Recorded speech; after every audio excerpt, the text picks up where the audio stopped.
Are we on the air, Jan? Wow, it looks. I Uh, see the red light flashing, so I think we're on the air. hey, we must be on the air because we're not on the ground anymore, is what they say. Hey, right. So welcome everybody to the SoundBroker Mastermind Roundtable, where we share information about what we're all doing to survive these tough times in a lighthearted manner. Because why not? Everyone else will be serious about it. We'll be as serious as we can. Just remember the disclaimer is what I tell you is that although what we say we believe to be true, it may not be true. And so everyone who says anything, it's their own opinion. And so you must do your own research to check to see whether it is correct. So there you go. And with that, welcome. So today we're going to talk about a few things. One of the things that we're going to introduce today is the joke of the week. So get your jokes ready. That's it. And if you don't have them, I got enough for everybody. All right. So don't worry about it. Now, the most important thing of anything is to remember to share this with your friends. We're streaming live on YouTube. We're streaming live on Facebook. We might or may not be able to see your comments on that, but remember to give it the like. And if you're in the panel and you want to share it with yourself, make sure you tag yourself. And that's about it for the housekeeping thing. Remember the mute button and the unmute button. And so, hey, how is everybody this week? Who's got something that they want to share that's, we'll just say, hey, what's going on? I think Eric has got something he wants to share. So let's bring Eric right on, and let's get this show on the road. Well, I've learned some interesting new things regarding the venue grants. And when I say I've learned them, this is information that I've heard. And just as you put in a disclaimer, I'll put out the same disclaimer. But miraculously, my accountant of many years today remembered that he has a friend who is a direct SBA lender and said, why don't you talk to this guy? Because I talked to him and he thinks he knows a way to deal with non-venues getting part of the SVOG grant money. Had a long talk with this guy today, and it turns out that every Tuesday, the direct lenders have a conference call with the state heads of the SBA. And there appears to be a little bit of muttering about expanding the shuttered venue grant to include other parts of the live event ecosystem. But the salient point that he brought up is, for one, is I'm going to send him tonight a bullet point list of all of the many things we've talked about here and beyond as to why we should be part of the venue grant. This is not to take away from venues. This is simply to be in the same arena, if you'll pardon the expression, with the venues, since we're all in the same business. But the one comment that he made is when it opens for public review, so the one thing that will get the SBA's attention goes, if we can come up with a campaign between this group here, we make events, live event commission or coalition, and we can just flood them with emails, we will get their attention. It can't be 1,000 or 2,000 or 5,000. We need to get them hundreds and hundreds of thousands of emails.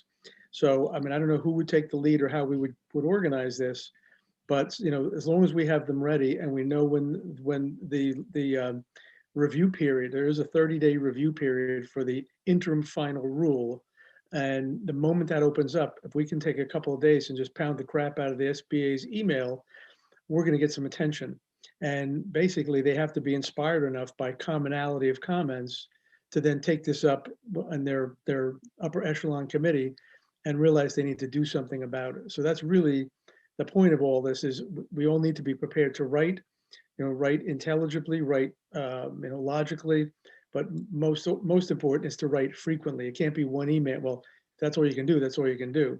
But this needs to be an organized campaign of emails.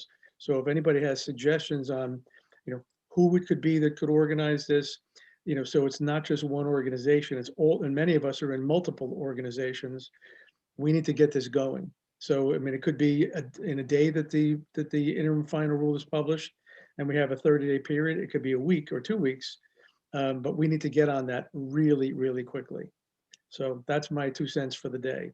That is the only thing we have that is likely to provide us a leg up in terms of getting in to some relief on this package.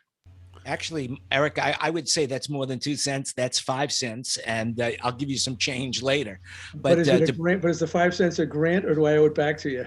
you're gonna have to pay it back, and with interest too, as a matter of fact. And Come on, you can forgive it. You can forgive it, Jan. In this case, I would, but I will recommend Michael Strickland. He's the guy. Michael Strickland. That's it. By the way, let me just read this really quickly.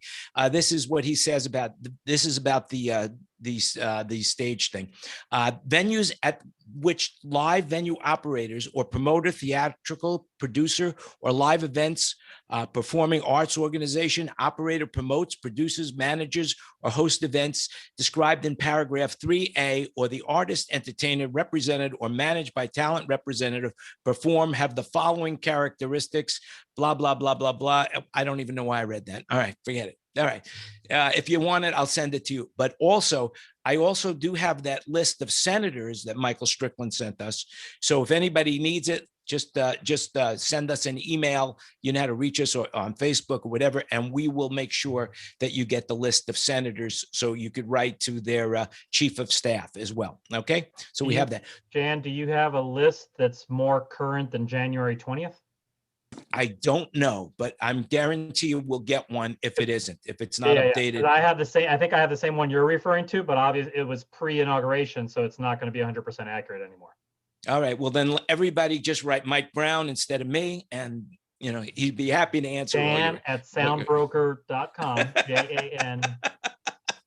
So, all right. Who wants to say something about the SVOG? So I'd like to say that the second round of PPP had a line that if you had received anything, or if you were going to receive anything from Save the Stages or whatever, that you would be disqualified from getting the PPP. So if you've already gotten the second round of PPP, you can't do this as it stands right now. That's very true. By the way, I just received my second round of PPP.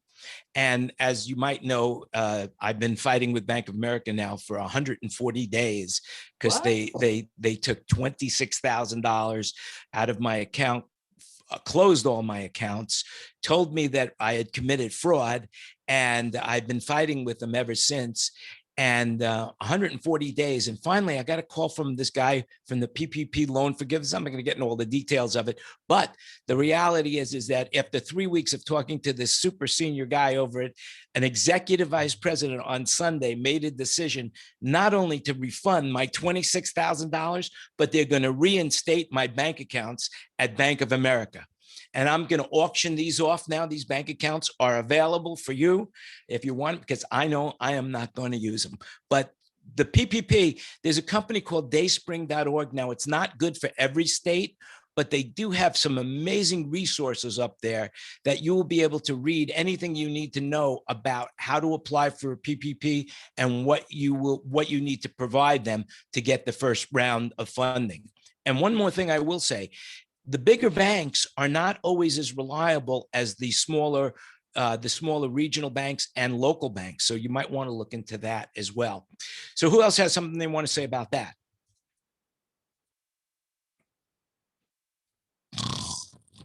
Oh, sorry. I didn't know I was here alone.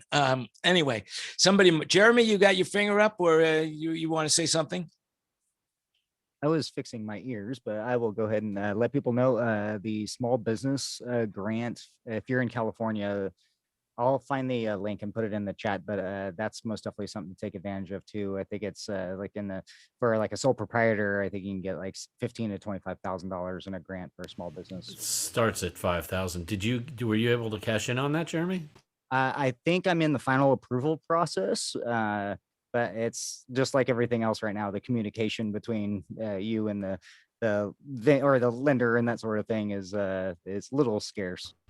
I applied for that when it first was available, and they said we're moving you to the second wave or the second application process. And so I feel like they're just going, no, we're not going to take this guy. But I only asked for the minimum, which was what, 5,000, I think.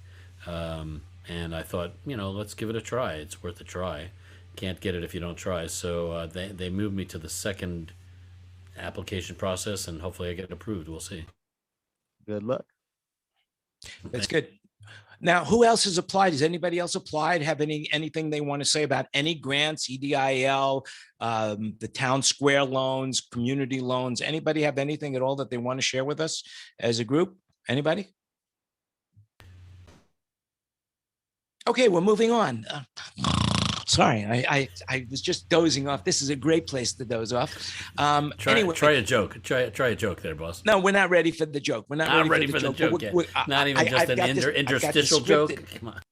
I've got this joke scripted out. It's going to be great. Oh my God. Anyway, all right. So the office of the Congressional Budget Office came out with their annual reports. They do it biannually, twice a year.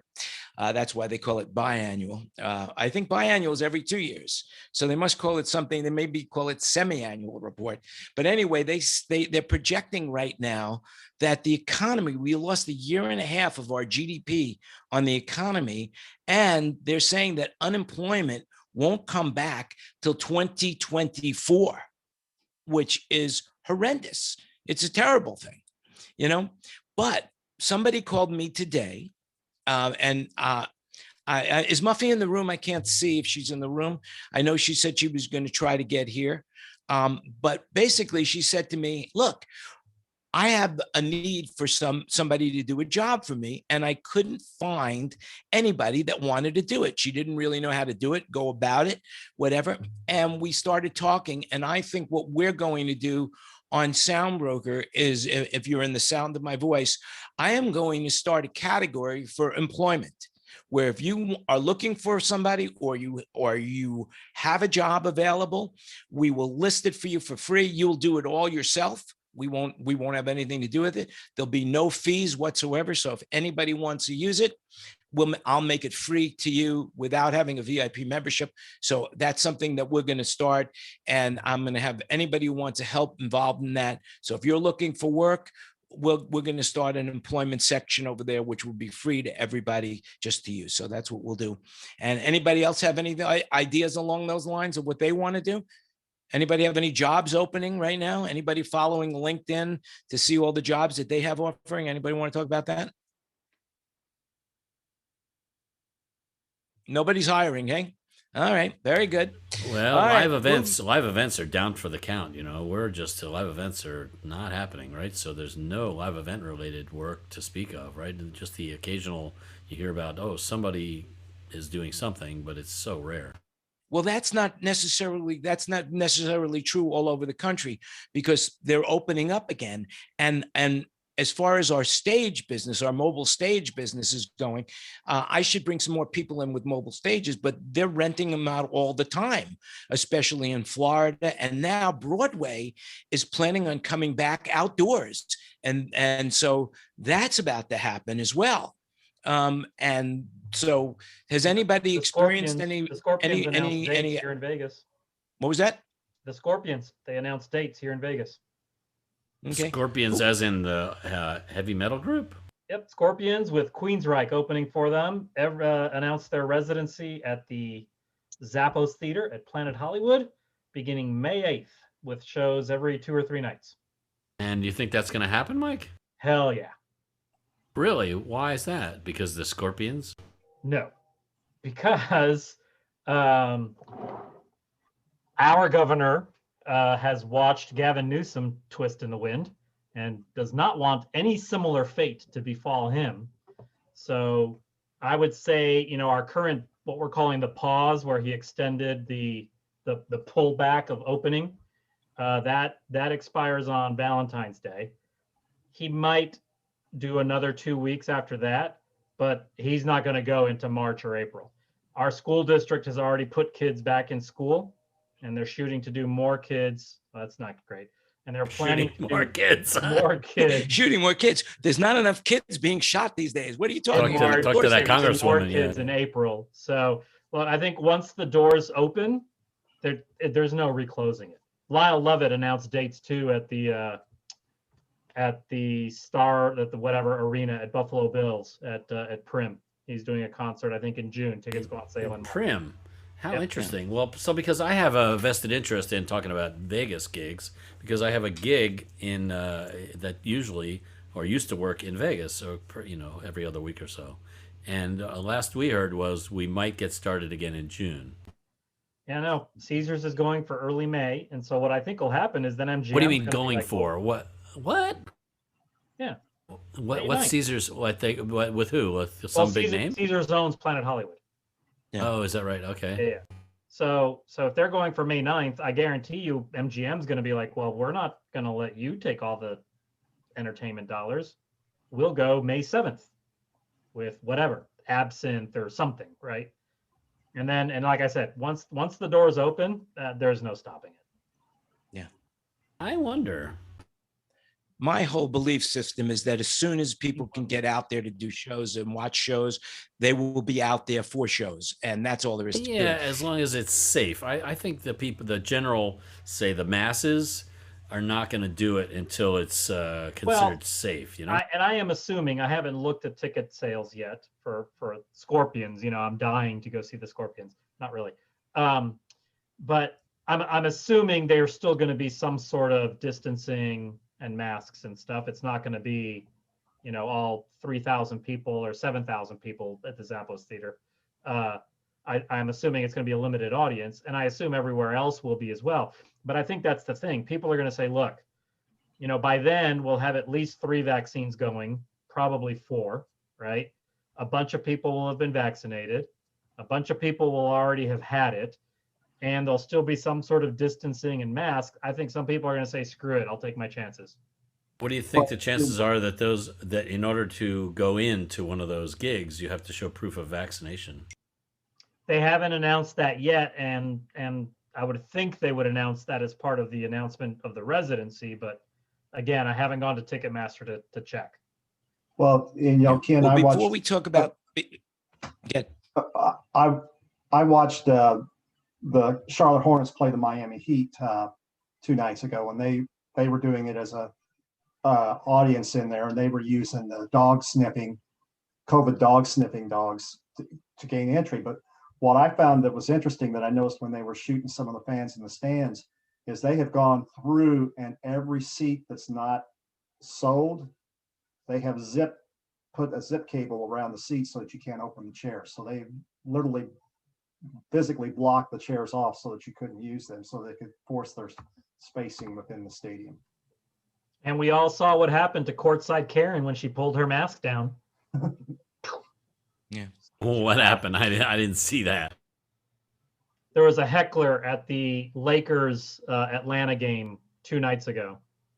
And they got into a discussion with one LeBron James, and the NBA and the lady that her nickname is now Courtside Karen, because she was literally sitting courtside. She pulled her mask down to yell at LeBron. And once she did that, the refs saw it, stopped play, called out the head NBA security official that's at every game. He literally, they talked for a minute. He walked, pointed at them. By then, ushers had come, and he just pointed at them and just out. And Well, I think With, that's a off smart with their idea. heads. Huh? So Out she they got went. excommunicated right then, huh? Well, to go back just a little bit and talking about Queensryche and the Scorpions.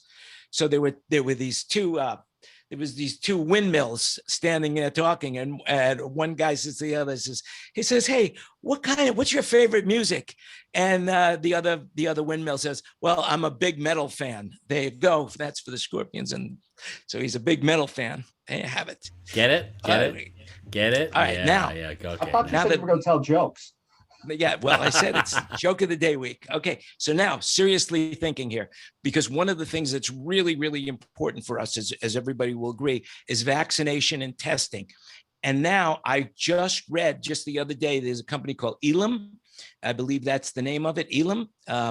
And we have, I think we have a link for that as well that we'll throw into it. But the FDA just authorized the first in-home over-the-counter COVID test.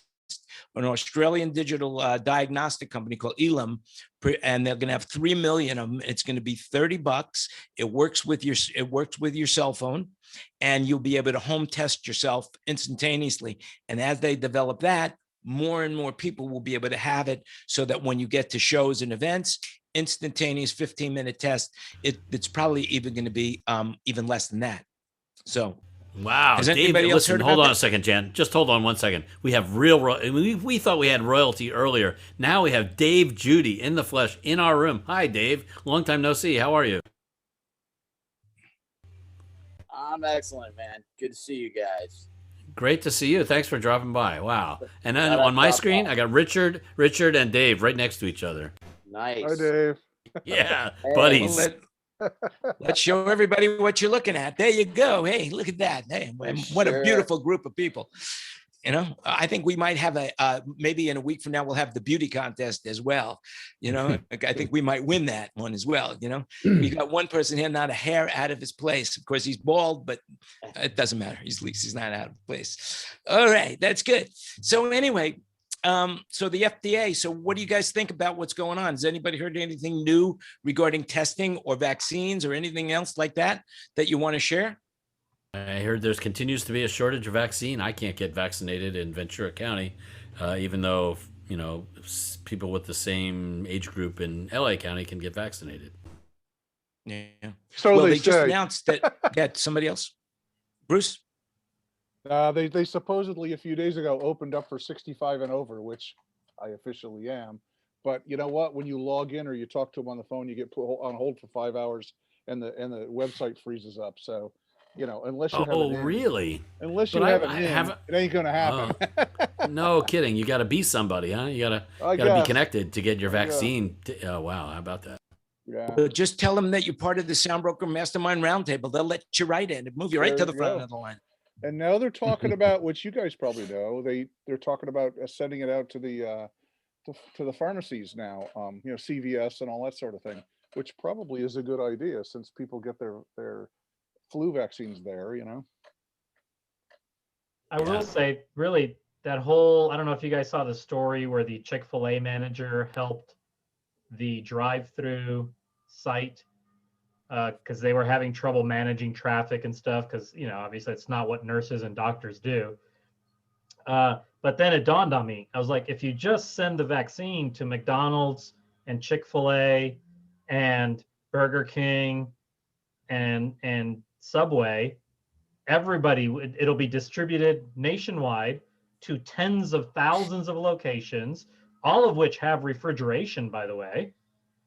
And people, you just say, hey, come in and get your vaccine, and you'll get a coupon for a free order of fries with your order.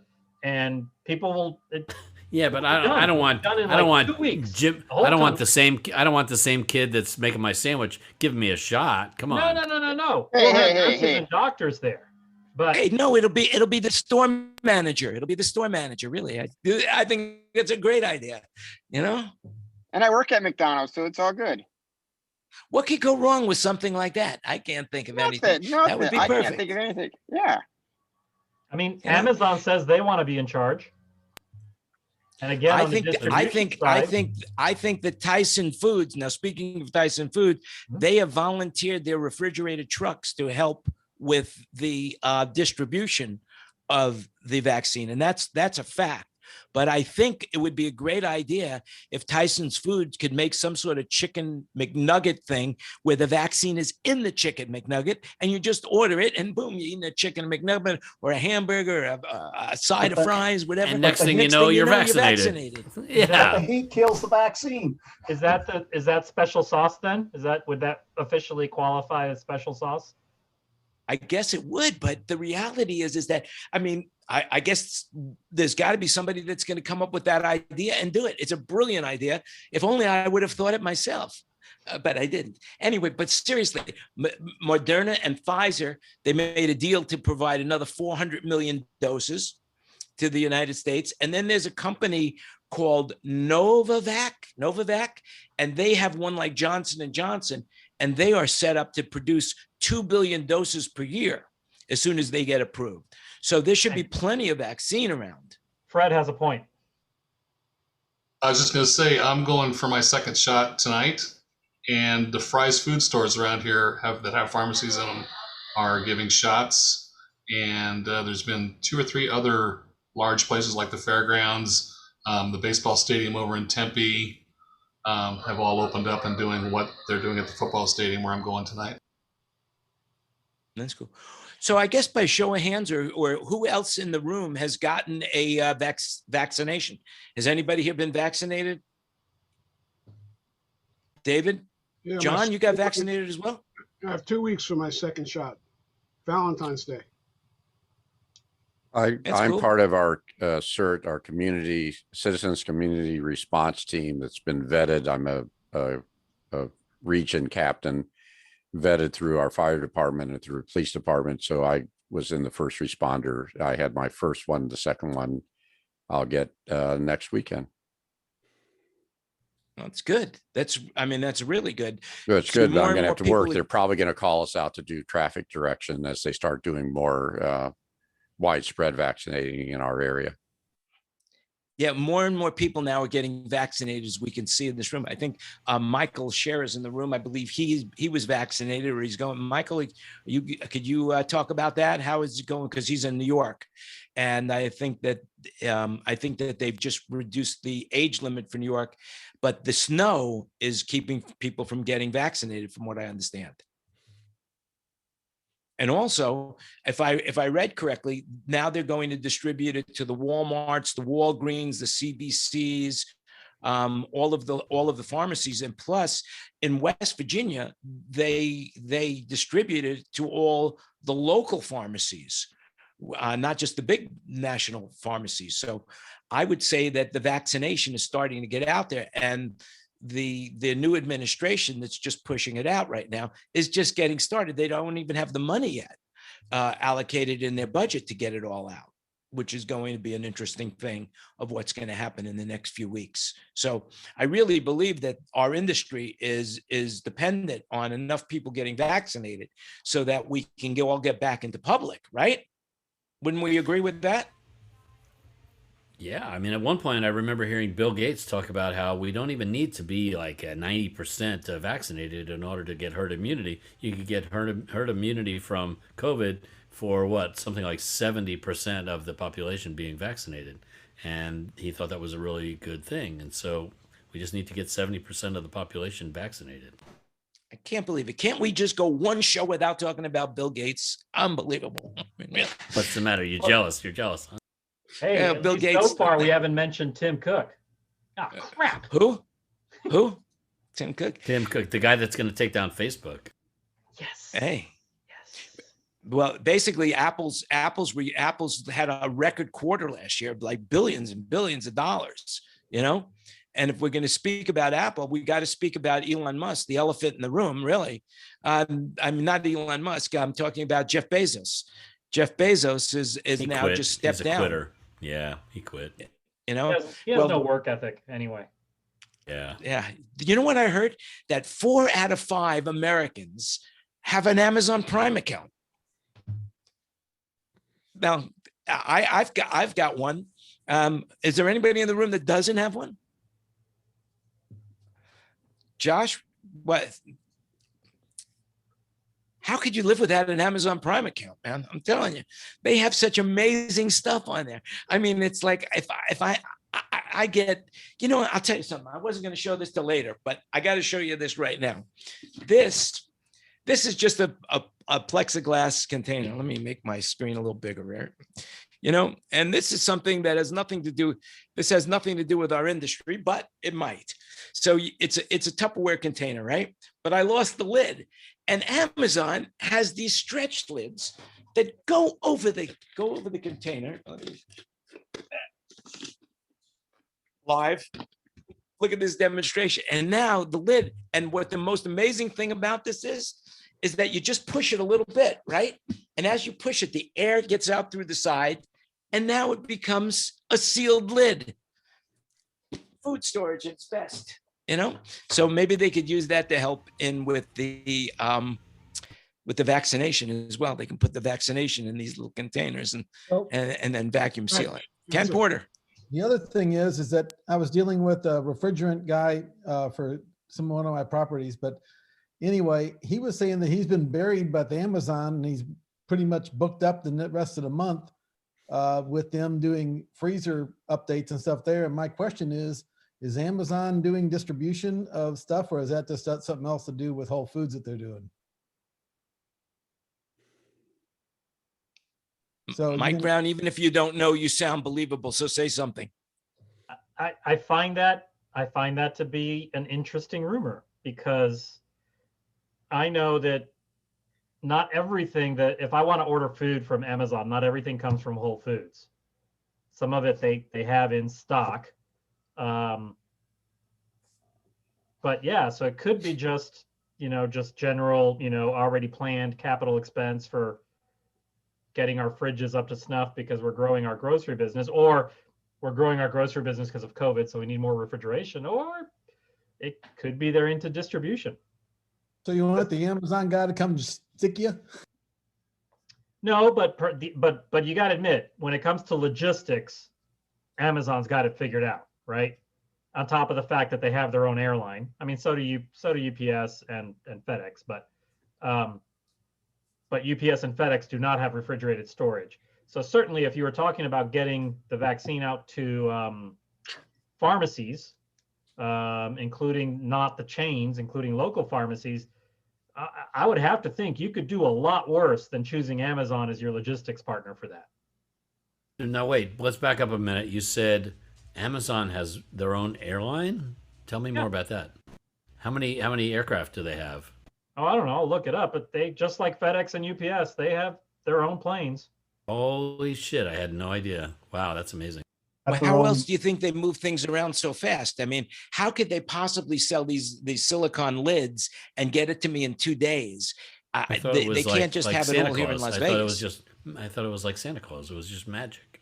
And they're Although, building. to your point, I will say there are now, or I'm sorry, not at this very moment, but by about April, there will be 8 Amazon distribution centers in Las Vegas. 8. And most of their distribution centers are right next to an airport, or they're regional ones. So, I mean, the one that they just built in Charlotte's less than a mile from the entry to the freight gate. So, I mean, but that's their logistics. They got tired of paying UPS and FedEx for flying their material around about 6 years ago. Yeah. And by the way, FedEx is already distributing the government is using FedEx to distribute the vaccine right now, because they do have refrigerated trucks. So FedEx is got a huge commercial shipping aspect to them, not just packages and letters, but they do do pallet loads. And I mean, I've shipped consoles with them and speaker systems. So FedEx does have a complete logistics of commercial trucking. The government split the country up between FedEx and UPS when this all first started. So they both have the same facilities. So what do you think? Do you think they're continuing the same plans that they started because the administration changed? Do you think that like that same guy is in charge of distribution of vaccines, or is it new, people in charge of that? What plan? There's a new sheriff in town. What was it called? What was the name? What was the name of the? It was something with the big super binder duper rap. that was full of blank paper. Yeah, that one. Yeah, the plan with how to distribute the vaccine quickly. Yeah, it had to do with what was the name of that plan? There was a name that they had for it. If they had a name, from everything I've read, there was no plan. What was the name? Quick flow, rapid flow, something fast. What was it? Warp speed. Operation Warp Speed was and there was some general or something in charge of the distribution of the vaccine. Is that totally wiped out and that's no longer happening? There's a whole new regime. There's a new sheriff in town. I forgot her name offhand, but now there's a woman running the CDC, and Anthony Fauci's now involved. And there's a whole big change. I mean, right now they're doing what they can, but the whole idea of getting this distribution and getting money to the states all has to do with Congress and the budget. And that's what they're talking about right now. The difference between whether they're going to run it through the Senate and have them vote on it and possibly filibuster on it, or to do what they call a resolution, where they're going to just push it through as a budgetary thing. So we're waiting to see on that. But yeah, the Trump administration is gone, the Biden administration in, so everybody at the top has changed places. The only people that are still the same are those people that are government employees that still have their jobs. Well, there's one other factor here. FEMA is now involved. They were not involved before January 20th. And, they're reimbursing the states now for their costs. They're getting involved in logistics. So it's a new ball game. Yeah, and I saw FEMA actually has officially requested 20,000 National Guard troops to help with vaccine sites. So now the National Guard will actually get involved, and the Pentagon. And granted, the Pentagon's pretty good at logistics too. They're going to get behind the ball now too. And before they weren't, which I never understood. Well, I mean, I do understand why, but it was just stupid. Yeah. Well, as I see the brightness of what's about to happen, as long as people really seriously take the vaccine seriously and they start getting, but now they say that the people that are spreading it, the biggest spreaders now are between 20 and 49. They say that those people are spreading it more than anyone else. And now they're trying to say, well, maybe we can't just do the vaccinations for people that are 70 or 65. We got to get these younger people vaccinated as well, so they don't spread the COVID. And as we all know, the COVID is changing rapidly into different strains, like the English strain, the South African strain, the Brazilian strain, all of that. So we really got to get the show on the road here as far as getting, and that is a live sound expression, by the way, the show on the road. I just want you to know that. This ties back into what we do, getting the show on the road. It just happens to coordinate with what other people are saying, but that's what we need to do. We need to, and who better than IATSE to help get this going on as well. But I wasn't able to reach anybody at IATSE to come up on the show to talk about what they're doing and how they volunteer their services to get it out there. But I do know that all these centers that are being built, they are using the same crews that would build our stages. And that's a really good thing. So there are people, getting work in our industry as well. And speaking of getting work, on a good news basis, Sweetwater, dealing with, if you look at Michael, he's got 3 guitars hanging up, and so many people that have been home ridden right now are buying musical instruments and playing, that Sweetwater increased their revenue by a huge percentage and upgraded their database by about 500,000 people in the last year. So that there is hope. I mean, there is a lot of hope out there, So who's got some other good news? Somebody in the room got some good news they want to share? Anybody that's got, we've had some people in the room that we've never had before. We've got Brian Gilpin in the room, and Brian was telling me something earlier. Brian, say hello to everybody and tell me, what is it you need from us? I'm just listening. Just remember what my friend John F. Kennedy used to say, before you proceed. I'm just listening. I'm looking at Eric Todd, the first time I've ever seen his hair, and first time I've ever met him other than lots of phone conversations and lots of texts. So I'm just hanging out listening to you guys. Now, didn't you say you have some need for something to me earlier? Well, yeah, we're looking for another mobile. We're hiring right now. We are surprisingly I don't know how everybody else is doing. We are absolutely buried with work. I'm working 14 and 16-hour days and trying to hire an additional admin assistant along with 3 more full-time employees, and we're looking for another mobile. So that's great. Where are you located, Brian? Eastern Pennsylvania. Is it snowing there now?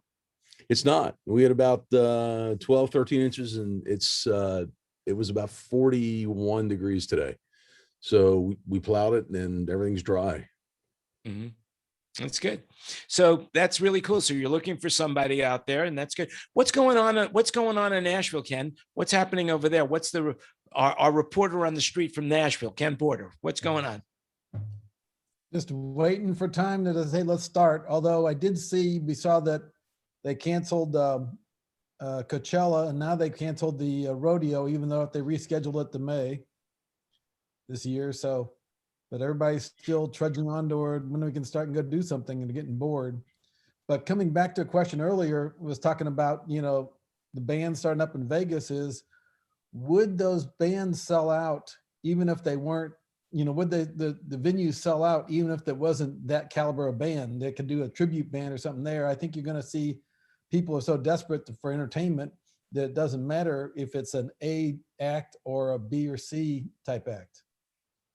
Yeah, no, I think you're right. I mean, the Zappos Theater at Planet Hollywood, I haven't been in there in years and years and years. If it's the same configuration as it was back when it was the Aladdin Theater for the Performing Arts, it seats about 7,100. Pretty good sounding room. And it would, back in the day, sell out for a B plus or better act. As a matter of fact, I saw Tom Petty there once do a kind of a secret show kind of thing. That wasn't so secret, but it was very small, intimate, almost acoustic kind of thing. But also you got to remember that part in Vegas, why certain acts get chosen is based on what they cost. You can take somebody like the Scorpions and give away half your seats to players, people who are gambling. And you'll still break even or maybe even do a little bit better based on the other half of the seats actually being purchased, being sold to the general public. So some of that goes into play too as to why you choose certain artists. And then I'm also sure there's artists right now who are like, no, we won't work till next year. Whereas other artists who maybe missed a mortgage payment or two might be a little more excited to go back to work and do it sooner. So, Mike, they had for a while there were regulations on how many people were allowed in venues in Vegas. I remember hearing 50 people or 250 or something. Yeah, are those limits still in place? We're still at 25% or 50 people, whichever is less. Well, 50 people in the TPA is going to look pretty sparse, right? So we're thinking those regulations. The regulations are probably going to get lifted by May is the hope, right? Yeah. It's now it's all a play on time, I'm pretty sure. It's like I keep going back to the vaccine, but there are going to be millions and millions and millions of doses out there. And as long as they have the distribution together, by midsummer, things should be really hopping again. That's what I'm projecting. By midsummer, we're all going to be so busy that we're not going to have time to meet every week anymore. Let's hope. Now, let's hope. Up by me, we have the. Sorry, go ahead, Josh. Up by me, we have the Ryder Cup scheduled for September, and what I've been hearing is they're looking at letting a full crowd in there by the end of September at the Ryder Cup up by me. So, I mean, they're obviously, and then one of our other festivals called Summerfest, they normally do it in like the end of June, beginning of July. They just pushed it back to September because they're hoping by then everybody's vaccinated. And they went from having it for a week and a half to 3 Thursday, Friday, Saturday, Sundays in September. So instead of it being one full week in events, it's going to be broken down to 3 weekends in September. So September for me is going to be like insanely crazy. So, Josh, refresh our memory. Where are you based? I'm based in Wisconsin, about an hour north of Milwaukee. Very good. I've talked to 2 commercial real estate agents here in Vegas this week, and both of them are slammed right now with people trying to get restaurants, trying to get bars, trying to get small concert venue type spaces, so that they can get them built and remodeled and opened by April, May, because they think that's when the doors will that's when the flood will start. Well, seriously, that's what the real estate people think. Wow, how interesting. Well, that's who the people that want to buy real estate think. So yeah, I mean, because we're all speculating at this point. Nobody has a crystal ball, but they're willing to put money tell. on. Yeah. For good for us. Yeah, great. Yeah. It's interesting because I think the real estate market is there anybody in a market right now? We're all from all over the place, Canada, United States. We have some people as far away as Indonesia or in Japan. But does anybody here have a marketplace where residential real estate is not going through the roof right now? Is there any place where it's City. not? New York City is pathetic. There's more real estate available now than there's been in decades, and at rock bottom prices. Now that's commercial or residential? No, this is residential. Not, I mean, commercial. I was just in the city last week, and I mean, for anybody who hasn't been to New York City, I mean, it's absolutely pathetic. The amount of just boarded up street level locations, or that are just dark during the day. You just can't even imagine what it's like to go on a major street where without a traffic light, you'd never get across the street. And now you don't even have to look, you just cross the street. Now you don't even have to look left or right. Yep, LA is the same. We're finding in Pennsylvania, it's on the residential side, it's both sides. I mean, we're finding that, like, for instance, we have houses that are $500,000 houses that are being defaulted on because people lost their jobs, lost their businesses and things like that. And you can buy those houses for $350,000. And then we also find that people list a house that's worth 500 and they get an offer of 575. So we see it both, we're seeing it both directions in Pennsylvania, in Eastern PA. Yeah, my street's got about 18 houses on it, and probably in the last 6 months, 3 houses have sold for close to $1 million, and they went for 80,000 over their asking price. Wow. So mine's going on the market in August. So. Oh, you're serious? And where are you going to move What to, are you Bruce? doing? Yeah, what are you doing? Well, my wife has a house in Montrose, and we really want to live there, but she had to come here for 2 years so that we got the tax write-off correct. Because here, if I was to sell it by myself, the first $250,000 would be not taxed. And if there's 2 residents here, it's the first 500,000 if we're attached, you might say. So since she's my wife, she moved over here. So August is the 2-year mark from when we got married, when she moved in here. And so the first 500,000 is not taxed. So then we'll move over to her house, which is only 6 miles over the hill. So, but it's way less land and a lot better. The physical house is in better condition and it's a lot less to deal with. I got a lot of land here. I have horse property here and no horses anymore. So the whole thing is a huge pain in my ass now. And the city regulations for having land out here is just absolutely ridiculous. And water, I pulled up all my grass years ago because my water bill was $900 every 2 months, and now it's $200. So, it's just, I'm getting rid of all this land. So, yeah. I tell you, your background of space, it reminds me of those that claustrophobic astronaut that just needed to get some space. That's it. He just couldn't handle it. He had to get some space. So it's the Prometheus. Yes. Anyway, so Fred, you're in Arizona. What's the real estate market like there?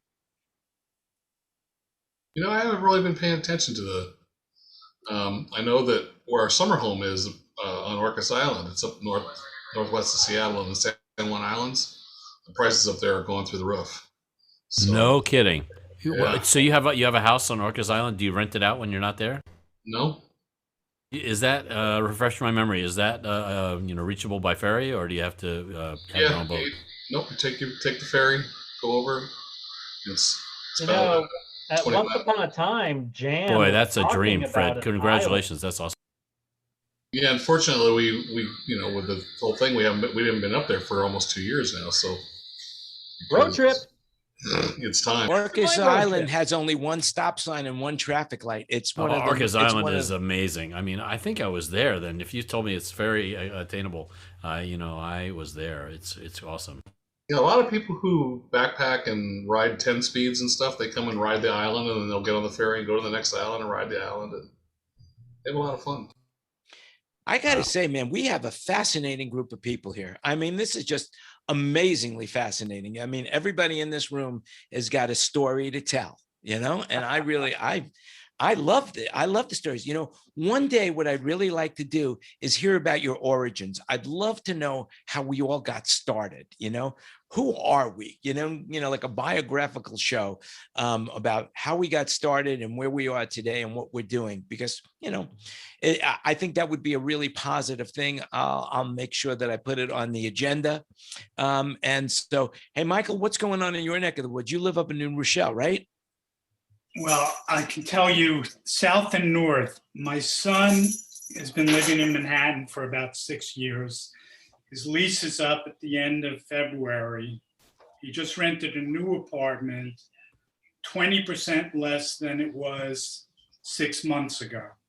I mean, the vacancy rate, as someone was saying, I apologize, but it was, it's extraordinary. You know, people don't want to be in Manhattan, and they don't have to be at the moment. And then my family also has a summer house in Massachusetts, which we rent for a couple of weeks a year. I got calls from 6 brokers, you know, in January, which never happens. People are desperate to be anywhere away from urban centers. I mean, I'm not running to rent it because I don't want people in my house, you know, with everything going on. But, you know, people are fleeing urban areas. It's just, it's extraordinary. And I also have an office in the city. The one to talk about real estate, you know, if you read the papers, the landlords say, I just rented, you know, 100,000 square feet for what asking price. They're all full of shit. You know, the office market has imploded in New York, and who knows if it'll ever come back. The big landlords in the city are offering 2 years. And I heard this from a commercial broker that was very active in the city. The real commercial landlords, you know, not the ones who were children at it and have one building leveraged to the hilt. Right. They're offering 2 years free rent for someone who will stay as a creditworthy tenant for 5 years. Think about 2 years of free Manhattan rent, because they don't want a law firm or insurance company or whoever it may be to shrink their footprint, because once they shrink it, they're never coming back. So the smart ones are making the right moves. A lot of the dopes are out there talking this nonsense, and everybody knows it's not true. Well, I happen to be a real estate lawyer, and the one thing I'll tell you, you never used to be able to get a 5-year lease. That's the other component to this. People aren't going to take long-term leases, and the landlords know it. So, you know, it's you know, and it's a snowball. Tenants can't pay their rent, landlords can't pay their lenders. Who knows? It's not going to be a happy ending, I'll tell you that. Let's hope for the best. Let's hope it is happy. I like happy endings, I'll tell you that. And I've gone to many places where I've gotten a happy ending. But we're not ready to end the show right now. But Richard Bevins, what's going on where you are? You know, I haven't heard from you today. What market are you in? Well, Where do you live? I'm in Orange County, California. You know, as many people that, you know, that say everyone's leaving California, you know, Orange County, the market's really hot. I mean, I don't live in a huge town, but I looked the other day, there were 86 listings in my town, and all but 20 were under contract. So in my city, only 20 homes are for sale, where 66 are under contract. So crazy numbers. I've got a friend that his wife works out of San Diego, and as an agent, it's my dog. And she listed a house the other day. She got 100 offers on it, which is just crazy. That is amazing. What about you, John? Where you're up in Monterey? I guess there's probably no properties available, and I mean, what's going on up there? Well, the market seems to be pretty hot. We don't know whether it's because of the lower interest rates. I think one of the impact in the Monterey area is that a lot of people from the Bay Area have decided they want to get out of the city and have moved down here. So it's sort of surprising that the market is as hot here as it is, but it seems similar to other areas. I should think in our neighborhood, we probably have 2 houses that have been listed and sold within the last 2 months. And that's out of 180 houses in the neighborhood. Wow. Yeah, and So- it's definitely the rates. The rates are what's driving the prices up, no doubt about it. I mean, you know, the house pricing is going up, but because of the rate, your monthly payment is actually lower than it was, you know, a year ago. So that has a lot to do with it. So in my mind, it's definitely a bubble. I think the biggest challenge here is the value of a house with good internet connections. If you got good that's fair. access, if you get fiber, then the price goes up. Yeah. Dave, what about you? Dave, where are you from? Where are you living? Me, Dave? Dave Judy, yes. Dave? I'm in California with the rest of the boys. All right. So your market is going well? Yeah, it's pretty crazy, as Richard explained. So yeah, things are crazy on that front. So what part of California, waiting to northern, see. southern, or central? I'm in Orange County specifically. Even more specifically, I live near Disneyland. But yeah, our market's crazy, and it's interesting to hear all of, you know, the economists and, you know, reading in the paper to see, you know, they're talking bubble now. You know, when is the real estate bubble gonna burst? So everybody's sort of waiting with bated breath. I don't know. Richard, what do you think? No, I think it's definitely a bubble. I mean, Bruce was commenting, I don't know if he's still on. Yeah, he is, about selling. Now's the time. You know, if you got a place to go or other alternatives, now's the time to make a quick buck. You know, I would, but where am I going to go? I'm going to go rent, you know, and have to move. So, Jan, two small things. The funny side about the 3 houses on our street is people are moving to Texas. And the people that are buying the houses on our street are coming out of downtown LA and West Hollywood. Very interesting. Yeah. But one of my big clients that I do probably 15 shows a year for is the building associations. That's headed up by a couple of people. And when I was with them last week, the researchers said that we have they think, now of course, they think we have 2 solid good years before they start to see some kind of shift. And they're thinking it'll only be 10 to 15% shift when it shifts down. But you know, it'll take a while for interest rates to come back up too. But there still is way more people than there are houses in their world. And they're building like crazy out here. It's just unbelievable. But Well, that's the supply and demand. The more the more the money goes up, the more they start building because of the supply and demand. Brian, what's going on in North Carolina? What's happening over there? It's commercial wise. I just was reading an article this week that they still only got about 10 to 15% occupancy in the commercial space that everybody's commuting from home. And that's we're the banking center of the South here in Charlotte, and everybody's just doing remote work. So there was a big article on whether they think that the office space will come back into play. Ironically, here they're building apartments faster than they can build anything else. There's still a lot of housing going up, but apartments are outstripping housing construction at the moment. So what is the consensus about the whatever you were just saying that was going to go back? I mean, it's a mix. I mean, there are people that need to have that physical contact and stuff, but I also think that a lot of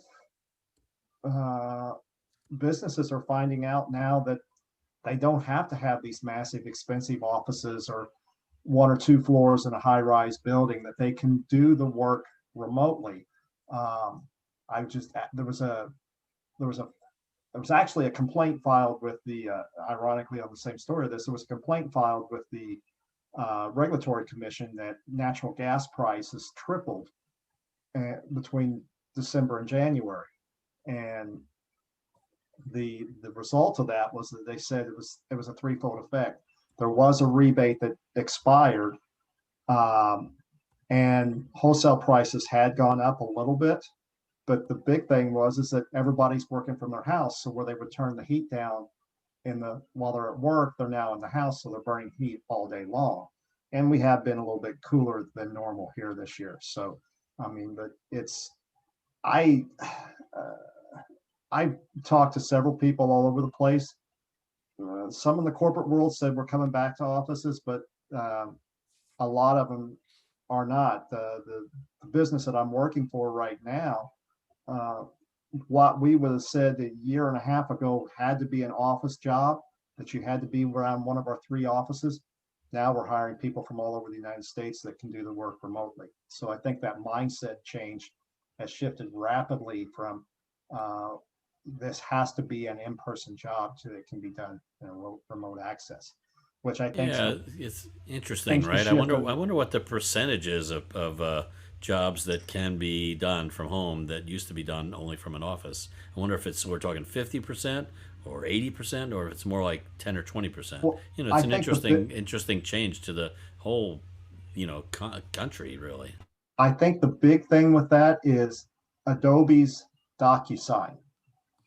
We no longer have to go and print a 300-page report to get 2 signatures on it. Yeah, that's Right. big.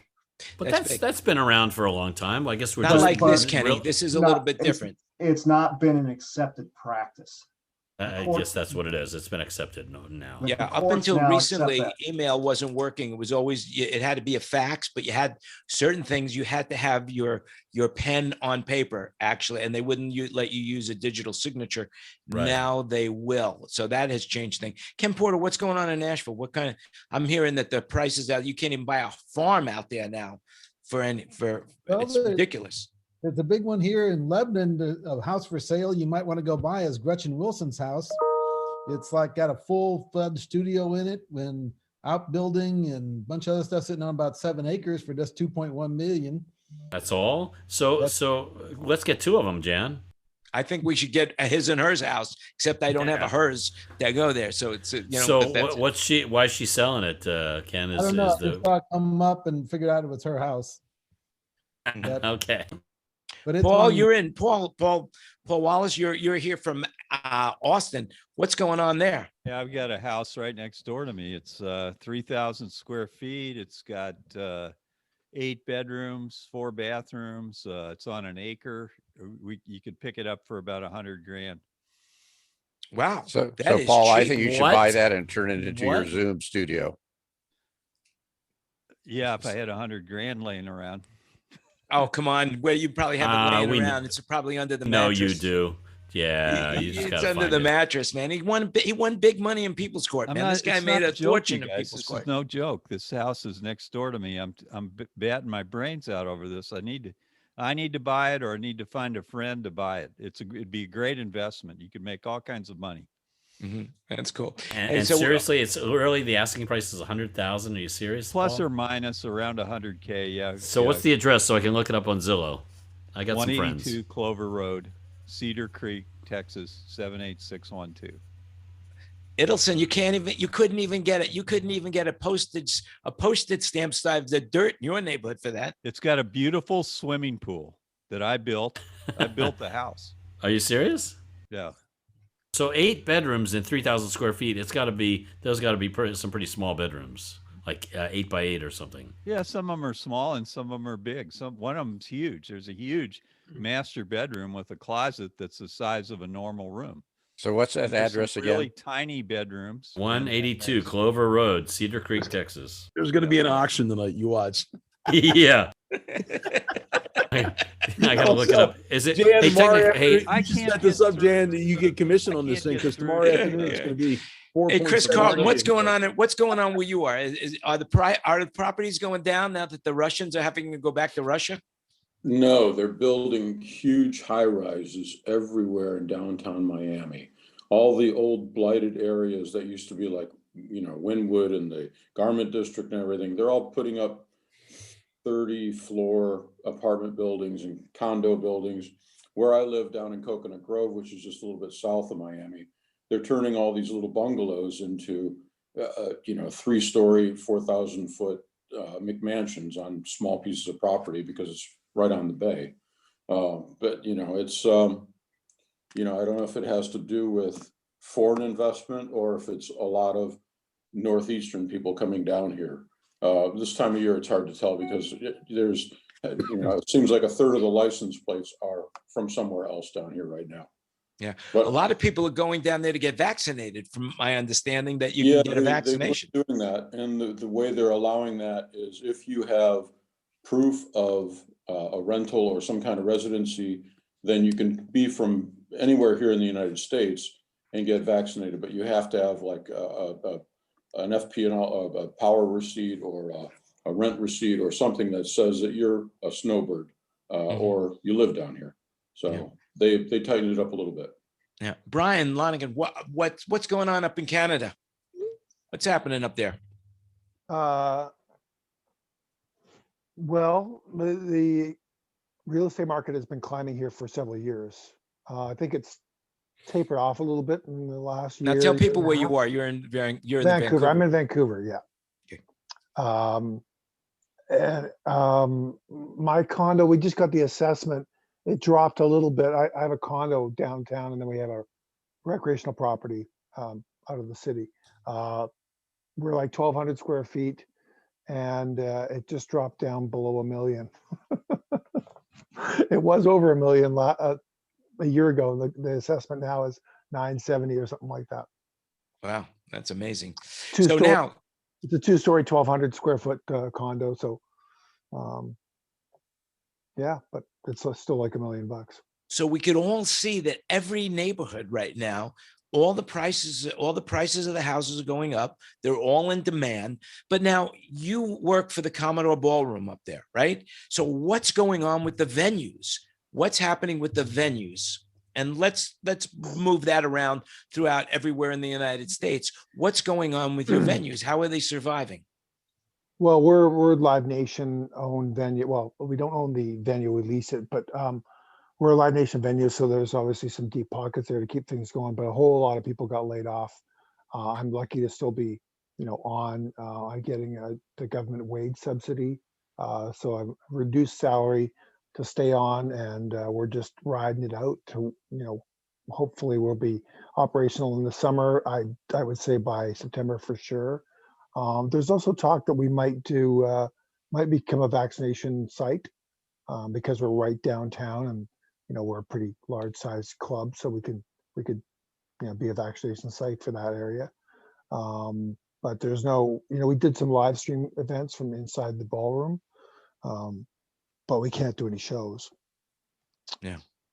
Vaccination wise, up here in Canada, we're a little bit behind, you guys in the UK and so on, but we're also not as big a population. So I think once those hurdles of the vaccine supply get wrapped up in the next, month or so, I think our vaccination rate will jump a lot in March and April.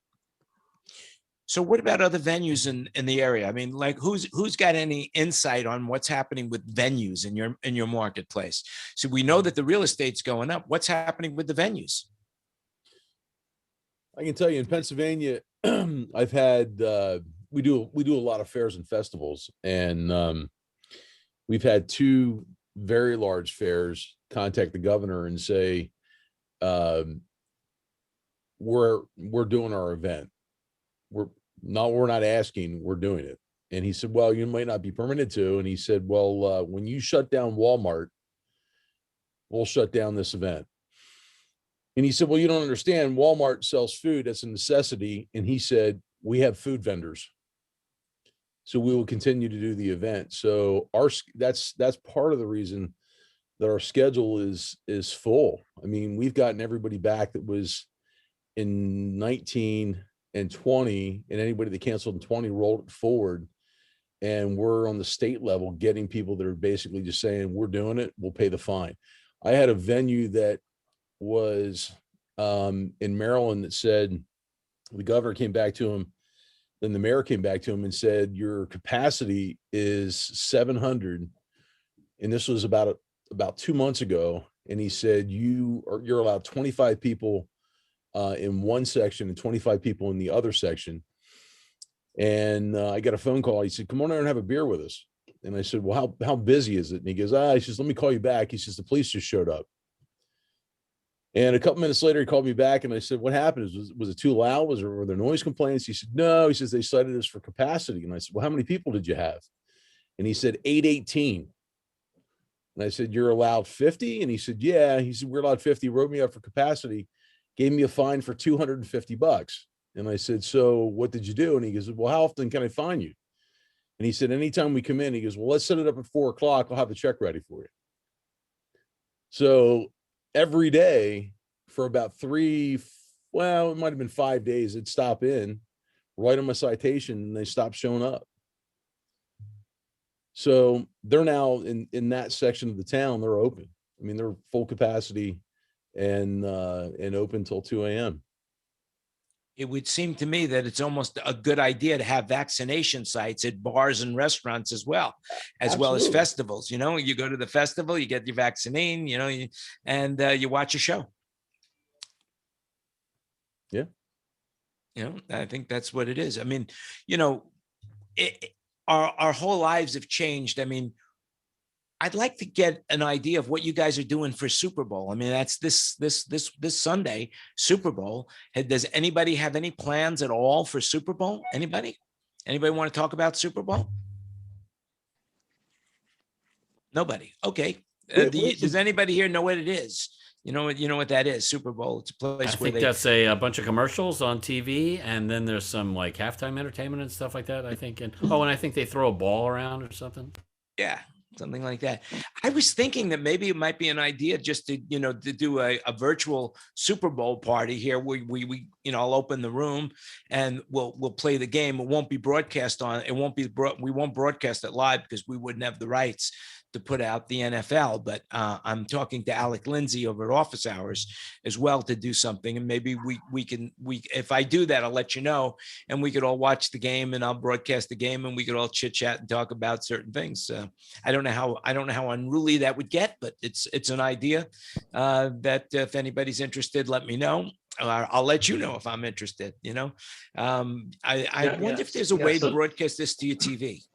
Richard. Yeah, so Jan, I was planning to go to Ken's house, maybe David's house. I don't have Ken's address, but I do know where David lives. So one of those two. I think David might have. I think David might have better snacks. So something tells me because Ken eats kind of healthy. He'll have carrot sticks.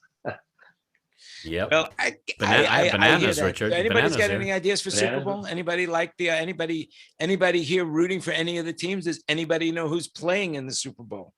I think I heard Miley Cyrus is doing a trailer, what's that called? A pre-game show of some sort. And then The Weeknd is doing the halftime. The Weeknd, yeah, there.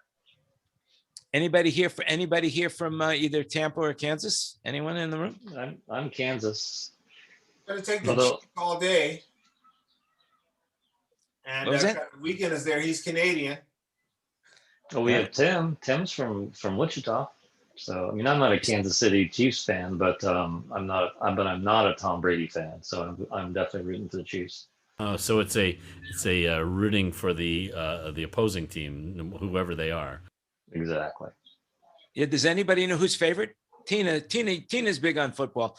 Her cousin was a huge Super Bowl player, football player.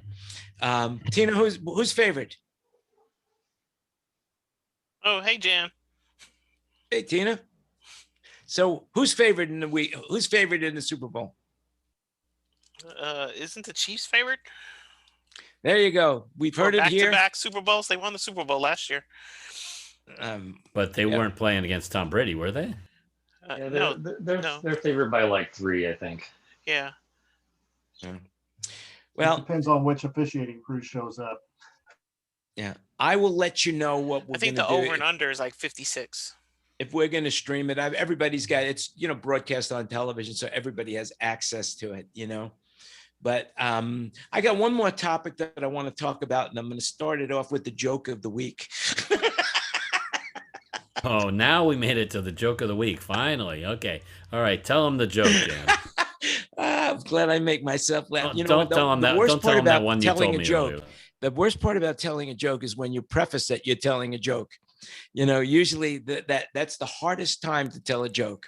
But anyway, so this guy goes into a library and says to the librarian, "Hey, I would like I'd like to take out a book on how to commit suicide. Do you have any of?" And the librarian says, "We do, but I can't lend it to you because you won't bring it back." And there's a punchline in here. You won't bring it back. Get it? You won't bring it back, And so what I'm saying is right now is that our mental health is very important, super important. And I want you to know that I really appreciate what you guys are doing by coming in and sharing not only, information, but really who you are.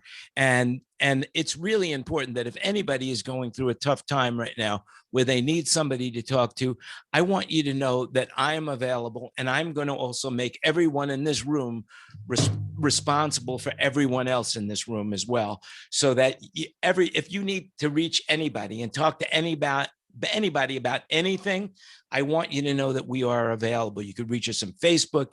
You could reach us on YouTube. You have my address. I mean, it's easy to find me. But is there anybody here in the room? And I'll start with Brian because, he does this ADA stuff. And so, Brian, is there anything that you could think of in talking about in regards to making sure that we stay mentally fit and healthy?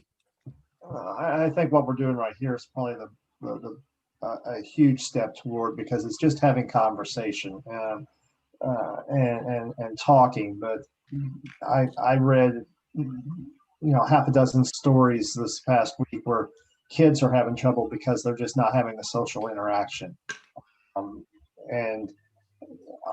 I think the biggest therapy for any of us in this room is get out and start doing some live events, because that's where we relax and get our fill for our need. But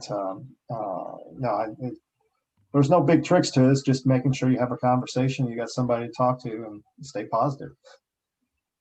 Yeah, it's and I'm serious about this, because this is all about mindfulness, and it's also important to get exercise and keep yourself physically fit as well, and watch what you eat and get plenty of sleep and get the right kind of sleep and get the REM sleep and to socialize, because not everybody has somebody that they could talk to. And I just want to make sure, once somebody said in this room that they pay $200 an hour for a psychiatrist, they come here and they're getting more value from this than they are from going to the psychiatrist. And I think they're crazy, but that's a good thing. That's really a good thing. And I'm glad that they feel that way. And, and if you're not careful, Elon Musk has this company called Neuralink right now.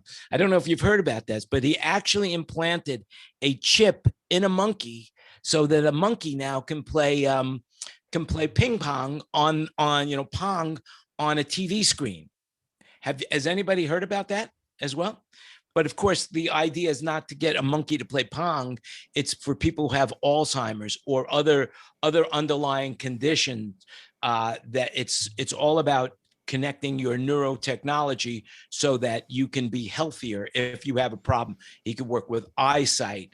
He's also implanted a chip in a pig. And I don't know what that pig can do, but I guess it's all about the goal of curing human illnesses. They've taught the pig to sing. That's what. Oh well, as I long thought as you were it's going not to a say you fat taught him lady to that's fly. singing. Like when That's pigs can next. fly.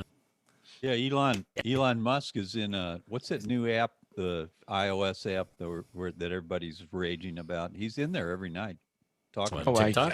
Clubhouse. He's on Clubhouse every night. He's got a room on Clubhouse. You can go ask him questions. So glad I don't have an iPhone.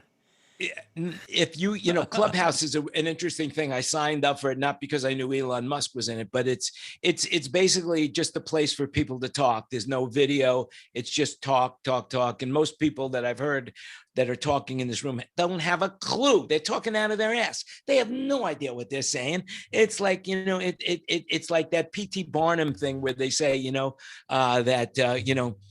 sucker is born every day. What? No.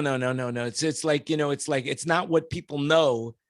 it's what they think they know that just ain't so, that is so scary, you know? I think that's basically the quote in that. So let's go around the room. Anybody here that has anything they want to say right now that we haven't called on or that we haven't brought out? If there's anybody here that like to share something right now, just take it away. Hey, I just unloaded a truckload of gear for the first show since March 13th, 2020.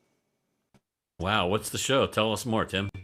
It's an Asian variety show at a casino. It loads in actually on the 11th, but I'm down a truck because one of them decided to start throwing bearings today. So I arranged to take a truckload of gear down there a few days in advance. So my lighting guys will have room to put lights on trucks. And what kind of venue? What kind of venue is that? I mean, are they going to have an audience? It's a 6,800 seat arena set for 1,200 people to maintain distancing.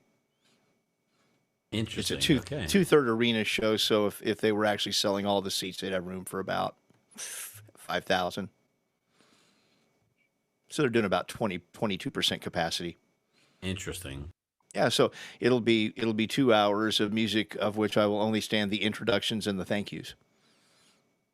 Apparently, I have the reverb figured out, and they love me. So the singers do anyway. All right. Did they pay you in advance? The casino's on an open account, so. Well, there you go. So you know you'll get paid. Yeah, it's really cool. Congratulations! I'm so happy that somebody's got some good news that about work.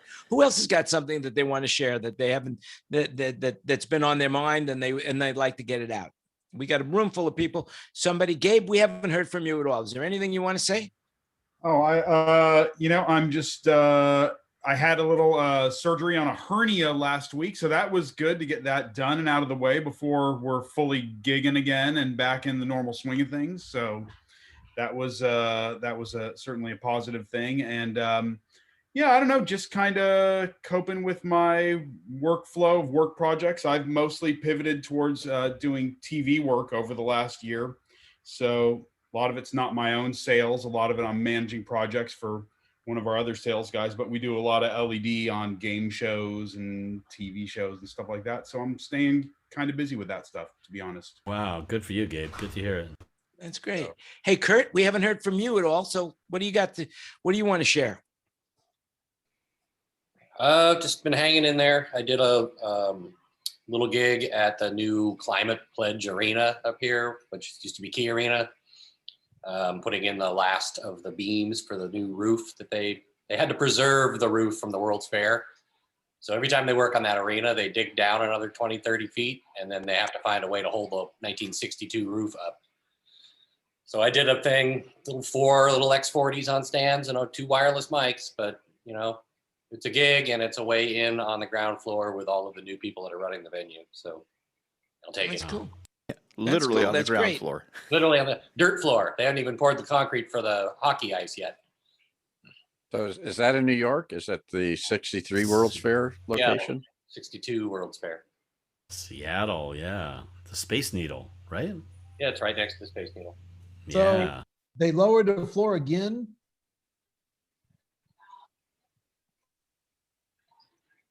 They lowered the floor again in the arena. Yeah, they did it in the 90s when it went from Seattle Center Arena to Key Arena. They did that. And they went down, I think, 20 feet and changed the slope of the seats and all that stuff and put a whole custom shop rig in there, all kinds of stuff. And then after the Sonics left, it wasn't used for that much. But now with hockey coming back, part of the deal was that it had to be brought up to current arena standards for the NBA and NHL, I guess. So they did it again. And it's actually great because there used to be this crazy steep tunnel that you had to back a semi down. You went halfway down, then you had to turn around and you had to back down this thing. And like if a strap broke, you were going to lose your whole PA right out the back of the doors. It was curved and then it had that drop down leveling thing that didn't all work. all that's gone.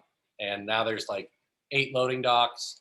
You enter a block away and they tunneled under all these historic buildings. So you have this reasonable slope now and you don't have to turn around halfway down and you can get 8 semis on the dock. Oh boy. So Wow, sounds like somebody actually improved the building. Yeah, that's great. And a great rigging grid that's all over the whole top, all, you can hang anything anywhere, basically. Oh, that sounds great. So that's what's it called now again? Climate Pledge Arena. Bezos. Oh, Bezos. wow. Cool. So next time I go to Seattle and play Seattle at an arena, it's going to be the Climate Pledge Arena, huh? Yeah.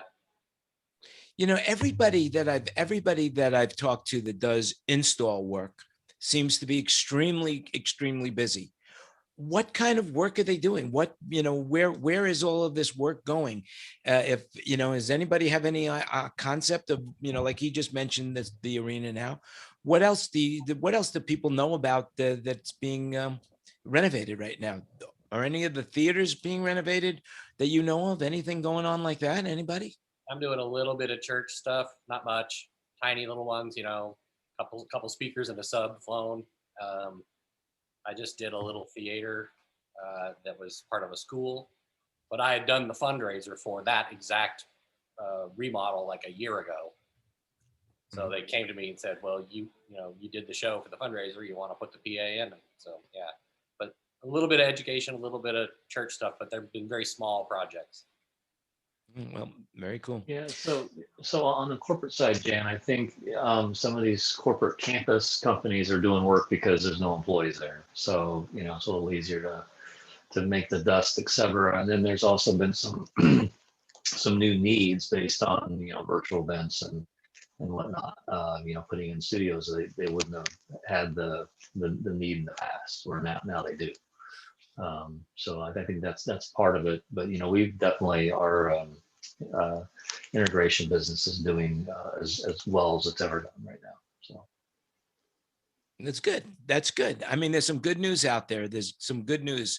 There is good news, and I am really happy about that. And I really want to thank you all for coming today. We're going to have to say goodbye to the YouTube people and the Facebook people.